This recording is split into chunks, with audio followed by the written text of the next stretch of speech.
It's still after dawn, and I have a lady here with me in the studio. I've had one or two contacts with her, and I know that she's particularly concerned about the mind of the human being. Such a large nation. Different people, different issues, different challenges, but the approach, to looking at these challenges is what we really need to know from a professional like you. So, how do we start this morning?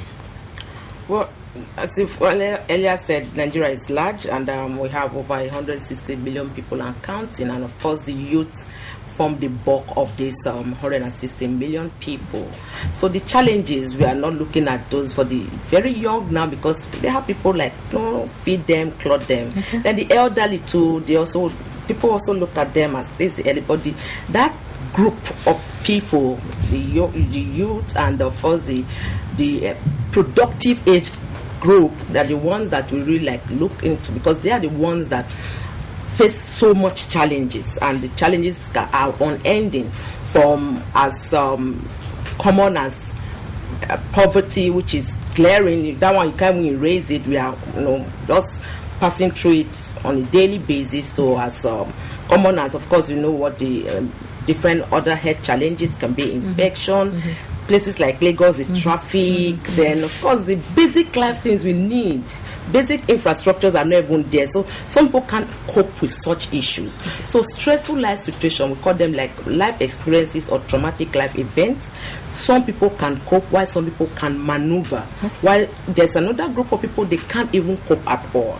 So, and as far as we're concerned, we can't categorically say these are the group of people that can withstand this. Some people can withstand a particular situation, but when faced with other challenges, they can easily break down, especially if they have what we call a predisposing factor, meaning that they're already primed. There's a family history somewhere, like maybe the person had a parent, one of the parents having a mental health issues, or a sibling or cousin, somebody in the family. So you already have a predisposing factor to breaking down. So once faced with something that they cannot withstand, they can easily break down and experience that. All right, we're going to go as practical as possible this morning because the intention is to help someone who is in trouble out there. I'm told, that it is difficult to distinguish between a sane human being and the one who is not sane, because the line is so thin. Very thin. The line is so thin. So, what are the symptoms really? With all of these challenges, what would someone close to me, begin to do that I will get cautious? We call them the warning signs or the red flags. These are things that people should actually look out for. People should not just assume they are part of the daily lifestyle. The most common amongst all this is the issue of sleep. Sleep is really a big problem. We call it the common cold of mental health issues. It's so common because it cuts across from the mild to the most severe form of mental health disorders. So when somebody is not sleeping well, if you've traveled and you are jet lagged, maybe a day or two, no problem. But when it's now continuous, a week, 2 weeks, and particularly you've started taking some form of sleeping pills, and then maybe at a particular time you've even increased the dosage. Maybe what you're taking this week, a tablet, then the following week like 2 tablets. I would rather advise such a person to go see the health practitioner. Must not necessarily be a psychiatrist at that point in time, but see your general health practitioner, who will recommend what to do. And if he sees or she sees that is more than what he can take care of, he will then refer you to a colleague who is an expert in that field. So poor sleep is very common. Some people, what the common man says, soliloquizing. You see them talking to themselves. You see someone in bus stop just talking, and you ask, who are you talking to? And say, sorry.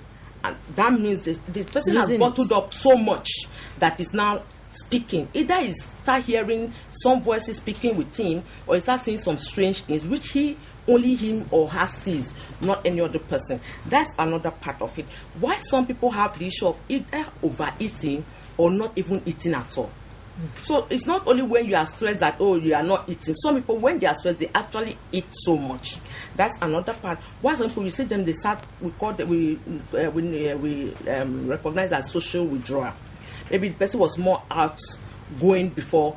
Gradually, you just see this person not, really relating with people, start, staying more on his own, not coming out. While some people have what we call the relationship problems, they are not fighting, but they just like get either angered easily, irritable, or not even speaking with anybody. So you just know that these are things you should actually look out for, not that the person just doing it once, they say, oh, there's a problem. No.